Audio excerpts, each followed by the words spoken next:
Welcome back to Pokemon episode summaries. Today, I'll be doing episode 282, A Poached Ego. The episode begins with Ash and the gang continuing their journey to Rustboro City, still walking through Petalburg Woods, with Max leading the group due to him being the one who had the Pokénav, which acted as a map, showing them which way to go.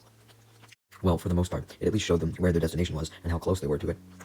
As everyone was walking, though, as per usual, May was complaining that she was tired as fuck as she collapsed to the ground, falling behind Ash, Brock, and Max. May noticed this, and Ash complained that they just had a break, so May should just continue walking with them and stop being so lazy. But May refused to get up, claiming that she wanted another break. Even though Ash was hesitant, he didn't want to leave May behind, so he decided to concede, and they proceeded to rest for a little bit. After a few minutes, Ash hoped that May was recuperated, but she wasn't. Ash was getting pretty annoyed at this point, though thankfully Max checked his Pokénav and saw that there was a Pokemon Center nearby, so he suggested that May could continue walking with them toward the Pokemon Center, so that they could rest there for a little while also healing up their Pokemon. And everyone agreed to this. May was desperate for the center, so she tried to muster all the energy she could, running towards it, out of the forest. Brock complained that May still wasn't going fast enough though, explaining that he wanted to get to the Pokemon Center as soon as possible so he could flirt with the Nurse Joy there. So he decided to grab May's hand and run, pulling her along to speed up the process, although May didn't like this as she found it painful, so she pulled away from Brock's grasp, which caused her to go flying into a tree. She quickly gets up from her painful backwards fall and discovers that the tree bark had been torn in many places, seemingly having scratch marks of some kind. May brought these scratch marks on the tree to everyone's attention, and Max stated his assumption that a Pokemon battle could have taken place, and the scratches were there from the attacks. Ash doubted this though, as he spotted a strange object in the tree and identified it as part of a net, and it was literally wedged into the tree, leading Ash to come to the conclusion that when May crashed into the tree, it may have activated a net of some kind, and they wondered what the net could have been for and who would have put it there. Eventually just deciding to take the net with him, as he thought maybe Nurse Joy would know something about it. So with that, Ash and the gang soon arrived at the Pokemon Center, and Brock instantly greeted Nurse Joy, desperate to flirt with her once again, but began to cry as May pushed Brock aside and tried to greet Nurse Joy herself, reintroducing herself and thanking the Nurse Joy for saving her Torchic, as she thought that this Nurse Joy was the same Nurse Joy that she had encountered in Odell Town. May got confused though, as this Nurse Joy obviously didn't recognize her. Seeing May surprised, Max tries to explain to May that there was an entire family of Nurse Joy that all looked identical, although he was cut off by Ash, who tried to explain the same thing. May was shocked by this, causing the Nurse Joy to laugh, confirming that it was true, and that she was the younger sister of the Nurse Joy in Odell Town. May was still in shock, so Max requested Nurse Joy to show May a picture of her entire family. As she did this, Brock was comparing this Nurse Joy's beauty with the beauty of the Nurse Joy in Odell Town, after merely hearing May and Ash describe her, and even though he heard that they looked the exact same, Brock was apparently able to make differentiating judgments. When everyone saw the Nurse Joy family picture, Max just stated that this proved his point. All the Nurse Joy looked exactly the same, but Brock disagreed, stating that the Nurse Joy in this Pokemon Center had millimeter longer bangs than the other Nurse Joys, and proceeded to try and flirt with this Nurse Joy again, calling her the most beautiful one, while Max and Ash were left shocked at how Brock was able to tell a difference like that. As May requested to look at more of Nurse Joy's family pictures, still struggling to believe that they were all really identical, Officer Jenny then showed up, and she was with her Growlithe and was about to report something when suddenly Brock interrupted her and tried to flirt with her just as he had Nurse Joy, stating that this Officer Jenny's eyelashes were half a millimeter longer than any other Officer Jenny's. May was obviously confused by this, not knowing that there were multiple Officer Jennys, as she thought that this Officer Jenny was the same one that she had saw frequenting around Petalburg City all the time. However, Max clarified, as he requested Officer Jenny to show her family picture, which she did, that there were identical Officer Jennys in each town as well, with Officer Jenny adding that all of the Jennys in Hoenn were part of a specific branch of the Jenny family. Brock then questions Officer Jenny why she had showed up, hoping that it was because she wanted to go on a date with him, but much to Brock's dismay, this made Officer Jenny remember the reason why she had came, which was to report that many Pokemon had gone missing recently, and she had came to ask Nurse Joy at the Pokemon Center if any Pokemon had came by, explaining that the missing Pokemon would likely have been injured. Nurse Joy replies that no injured Pokemon had arrived and asked why they would be injured, leading Officer Jenny to explain that the injuries would have been caused by a Pokemon poacher, and then showed a wanted poster of him, explaining that the poacher's name was Rico and he frequents the area, and loved to hurt Pokemon after capturing or stealing them, adding that she had received many reports of him doing so around this area, which made him one of the most wanted Pokemon poachers of all time. And she stated that the reason why she had came to the Pokemon Center wasn't just to ask if any injured Pokemon had come by, but also to make sure to safeguard it, to make sure that none of the Pokemon resting there would end up getting stolen, as she feared that the poacher would come to the center next.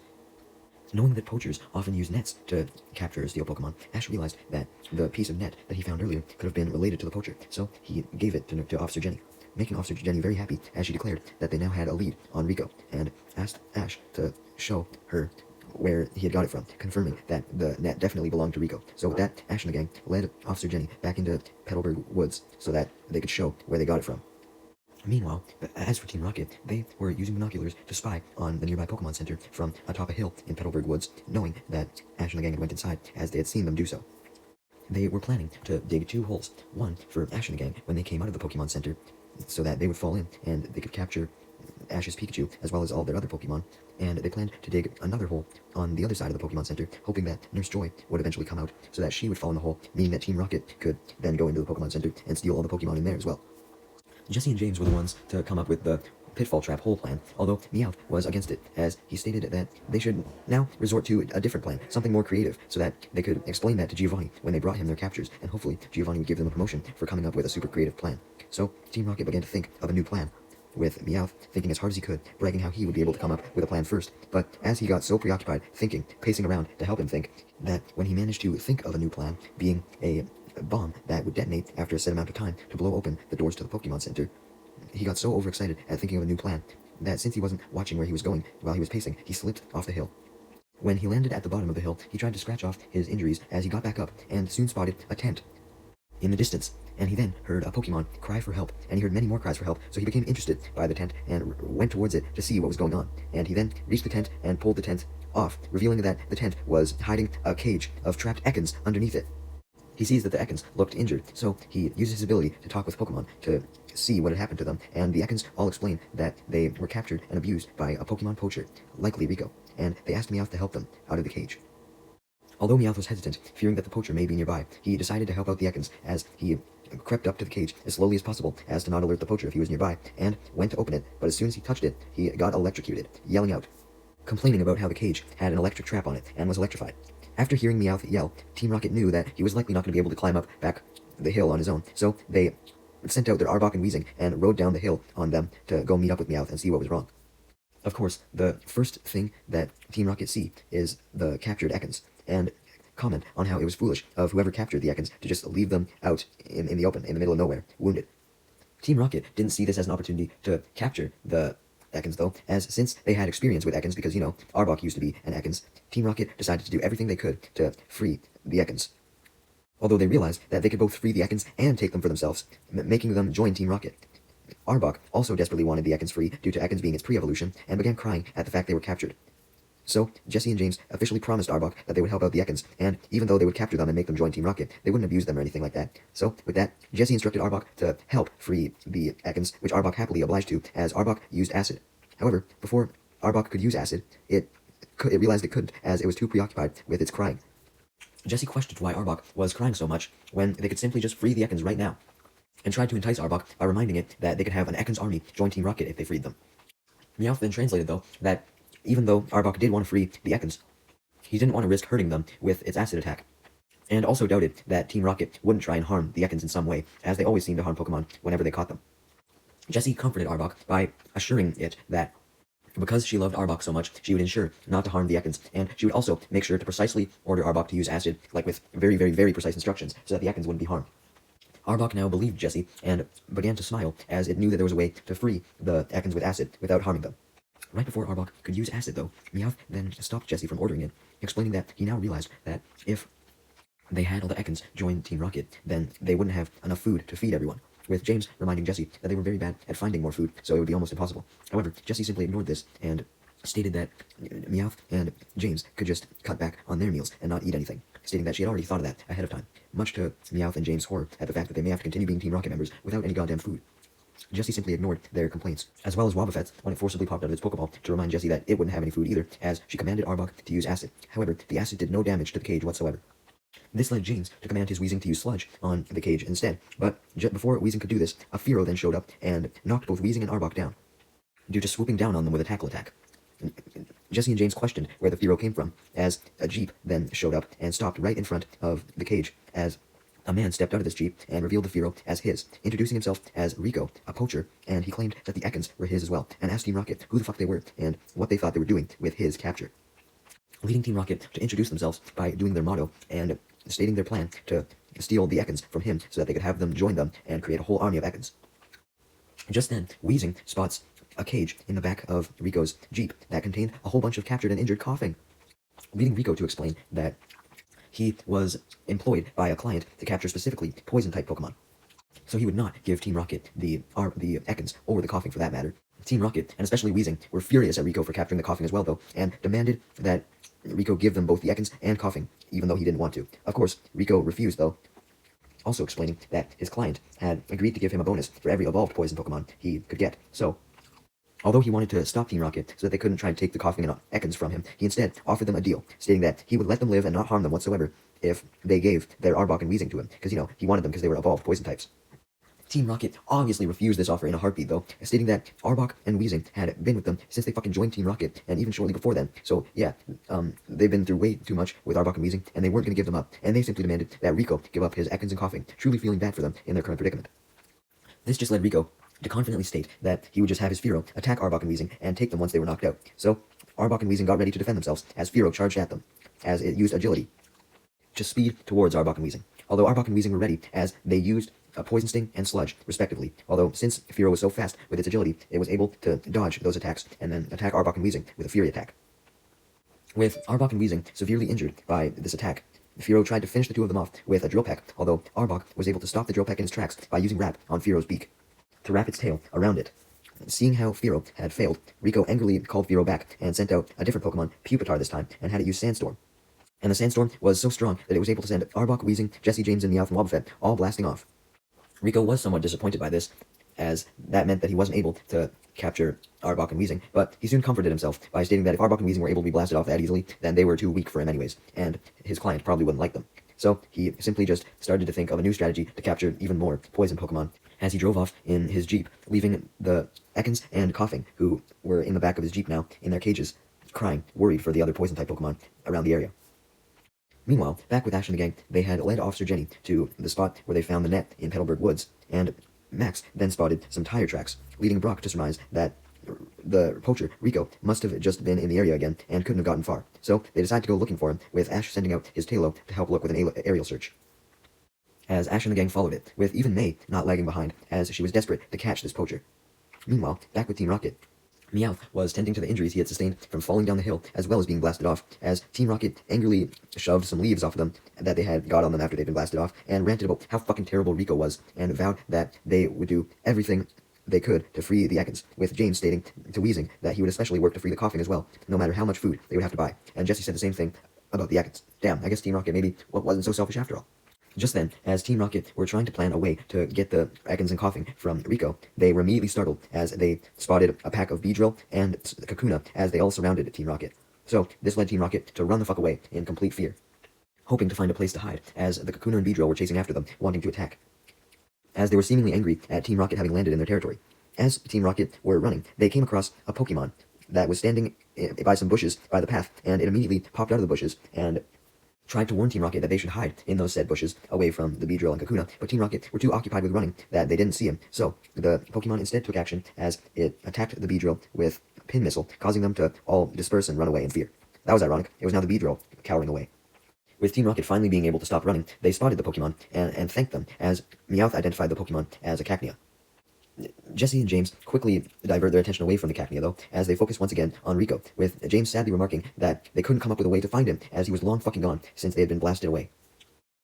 So, Team Rocket were about to give up, when Jessie saw that Arbok was lying on the ground, trying to sense the location of Rico, with Jessie realizing that Arbok could do this because it could sense vibration in the ground. While Arbok was searching, James got distracted by the Cacnea as it continued to try and get his attention, wanting to be his friend. That was the entire reason why he had decided to save Team Rocket. So, James appreciated this and decided to give Cacnea some of the very few food that he had, being a bag of cookies and other treats, saying that it was payment for Cacnea helping him. Just then, Arbok got up from the ground, having sensed the vibrations of Rico's Jeep, and Arbok was able to tell the direction that the Jeep was heading. So he began slithering towards that direction, leading Jessie, James, and Meowth to follow, wanting to find Rico. Although before they left, they made sure to wave goodbye to Cacnea, with James thanking it for saving their lives once again, as the Cacnea watched, happy with the treats they had received from James. Before Team Rocket could reach Rico, though, Tailo had managed to find Rico driving in his Jeep with Coughing and Ekans in the back first, and immediately flew back to Ash and the gang and Officer Jenny to report this. Before Kalo and Ash and the gang could get to Rico, though, as Rico was driving along the path in his Jeep, he was forced to stop as he was startled by Arbok popping out from under the ground, as it had buried underground to go toward the vibrations. When Arbok goes to attack Rico, Rico quickly moves in his Jeep once again, swerving to the side to dodge the attack, as he then hops out of his Jeep and grabs his gun that fired nets to capture Arbok. But before he could do so, Weezing then appeared, along with Team Rocket behind him, as it used a smokescreen. Yeah, that's right, Team Rocket and Weezing had ran above ground, following after Arbok. This blinded Rico momentarily, and all of the Ekans and Coughing were extremely glad to see Team Rocket, believing that they were saved, but unfortunately, Rico simply sent out his Fearow again, and had it use a gust to blow the smokescreen away. As the smoke was blown away, it was revealed that Meowth had reluctantly mustered up the courage to use the smoke as a diversion, as while Rico was blinded by the smoke, Meowth went up to the cage and tried to free Ekans and Coughing, although of course, when he did this, he began to get electrocuted. It was then that Fearow had fully gusted away the smoke, and Rico was able to see what was going on. Realizing that Meowth had used the smoke as a diversion, and was now picking the locks off the cages with his claws, despite the electrification. Rico angrily questions Meowth on how he was able to withstand being electrified, as Meowth simply replied that he'd been shocked many times before by a Pikachu, of course referring to Ash's, so therefore he had learned how to withstand electricity pretty well by this point. The only reason why he was knocked down by the electric cage before was because he wasn't expecting it, but now he fully expected it. Even though Rico was almost paralyzed himself with surprise at this, that he couldn't order his Fearow to do anything, Fearow still attacked independently, as it tried to attack Meowth to stop him from opening the cage with a drill pack, but Arbok interfered, headbutting Fearow, knocking it directly onto the cage and electrocuting it as a result, which also knocked the Fearow out, meaning it couldn't attack Meowth, allowing Meowth to finally pick the locks off the cages, also disabling the electrification, allowing Ekans and Coughing to safely make their way out of the cage. As Meowth opened the door, Rico was so angered by this that he was able to snap out of his surprise and decided to not try and recapture the Ekans and Coughing, but instead try to capture at least Arbok and Weezing so that he could at least get his bonuses. So he aimed his gun at them, about to shoot out a net, but Arbok and Weezing went up to him and stopped him with a Sludge and Poison Sting combo attack, knocking him down and the gun out of his hands. Team Rocket celebrated, hoping that they could now just run off with the Ekans and Coughing. However, Rico was so angry that he was able to get back up and sent out his Pupitar to attack Team Rocket. However, immediately upon letting out his Pupitar, it happened to evolve into a Tyranitar somehow, frightening Team Rocket immensely, because, Tyranitar was a strong-ass bitch. James tries to have Weezing use Smokescreen so that it could blind the Tyranitar so Team Rocket could escape, but this took 2 attempts, as the first time, Wobbuffet jumped in front of Weezing before it could use the Smokescreen, blocking it. But anyways, now that the Smokescreen was off, Meowth instructed the Ekans and Coughing to flee away into the woods, with Team Rocket soon following, but before the Ekans and Coughing could get very far, along with Team Rocket, they were all stopped in their tracks as they were startled by Tyranitar firing off a Hyper Beam into the sky as a warning shot. The Hyper Beam was then revealed to have yet another purpose though, as after it was in the sky, it crashed down to the ground, fucking damaging the ground so much that it caused a trench that actually prevented Team Rocket and the Ekans and Coughing from running any further. Since no one was hurt though, this didn't mean that Team Rocket couldn't simply fight back against the Tyranitar. Although James and Meowth were skeptical that they could actually do anything to it, Jessie was confident she could, as she had an idea to have Wobbuffet simply use counter, since Tyranitar was charging up another Hyper Beam. So she basically had the idea for Wobbuffet to send the Hyper Beam directly back at Tyranitar. However, before Wobbuffet could fully get its counter ready, Tyranitar fired off the Hyper Beam, knocking out Wobbuffet,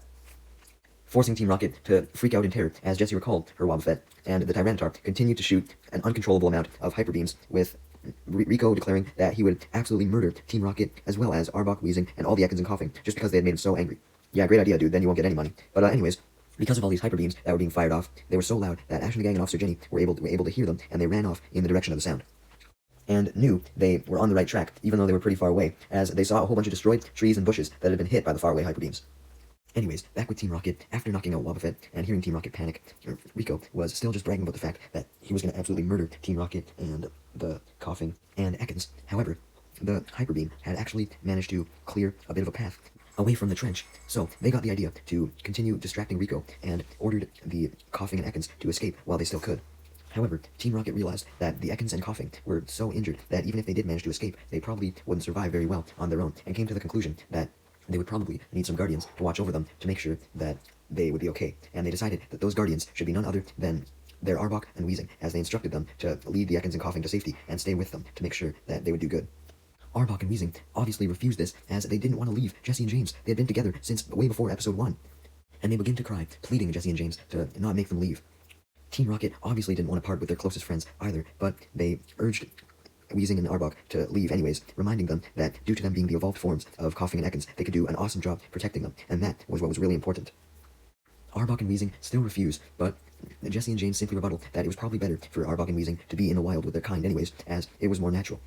and Arbok and Weezing reluctantly obliged as they saw that Rico was preparing to have Tyranitar use yet another Hyper Beam, and they didn't want the Ekans and Coughing to be caught in the crossfire. So Arbok and Weezing tearfully said goodbye to Team Rocket as they began walking away into the woods,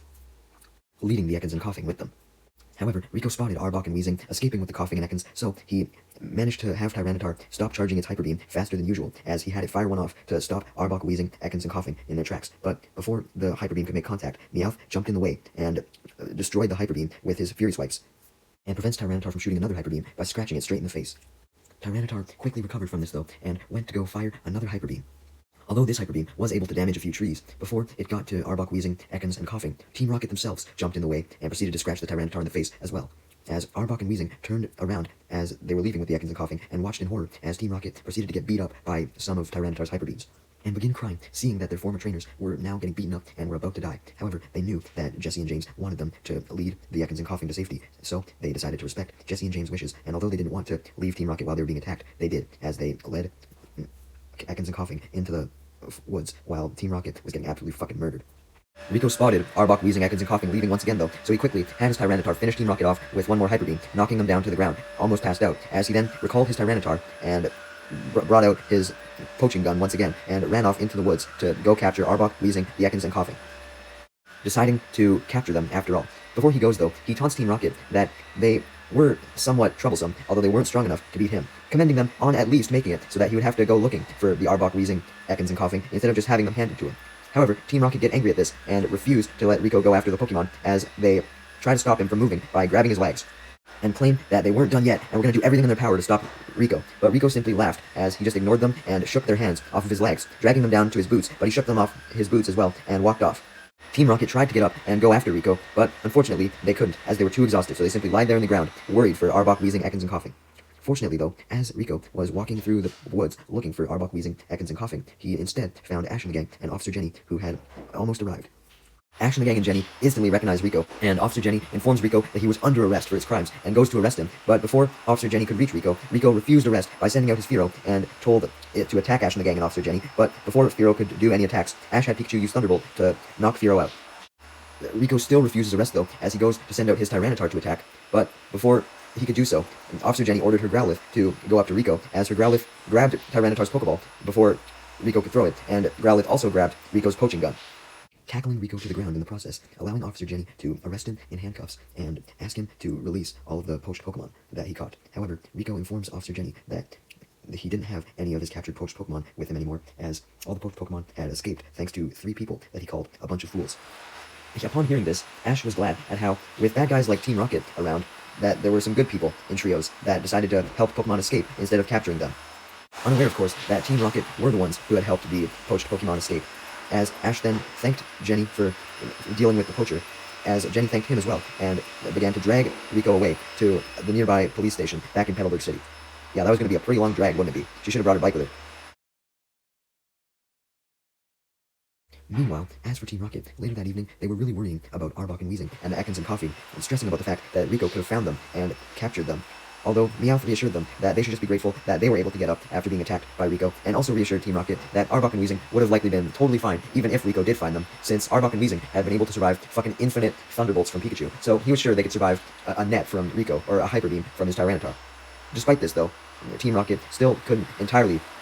have their worries fade, although they were a little bit more comfortable when Meowth reminded them that not only did Arbok and Weezing always fight against Pikachu, they always fought against all of Ash's Pokemon, so they should have been prepared to handle basically anything, not just electric attacks.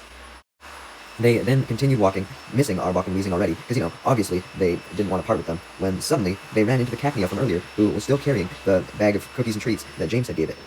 still entirely unopened. This leads James to realize that Cacnea hadn't opened up the bag because it had no clue how to do so, so he opened up the bag for him and gave him one of the treats inside, and Cacnea really enjoyed it. While Cacnea was eating the treat, Meowth admitted that Cacnea was kind of cute, despite it being somewhat spiny, and Jessie agreed, suggesting that maybe they should take it in as their new Mon, since they no longer had Arbok and Weezing. Like, literally, the only Mon that they had now was Meowth, obviously, and then Wobbuffet. And Cacnea then thanked James as it finished eating, leading James to believe that maybe Cacnea did really like them and wanted to come with them. So he asked Cacnea if this was the case, and sure enough, Cacnea happily agreed, and James picked it up, hugging it, happy to have a new Mon, happily welcoming Cacnea to the team. However, James immediately regretted doing this, as he screamed in pain since Cacnea accidentally poked James with its spines and needles as it hugged him. Yeah, it seems like this is going to be another Victory Bell situation, where Cacnea will be so attached to James that he'll always want to hug him, and James will end up getting hurt as a result. So, I guess Team Rocket now has Meowth, Wobbuffet, and Victory Bell too.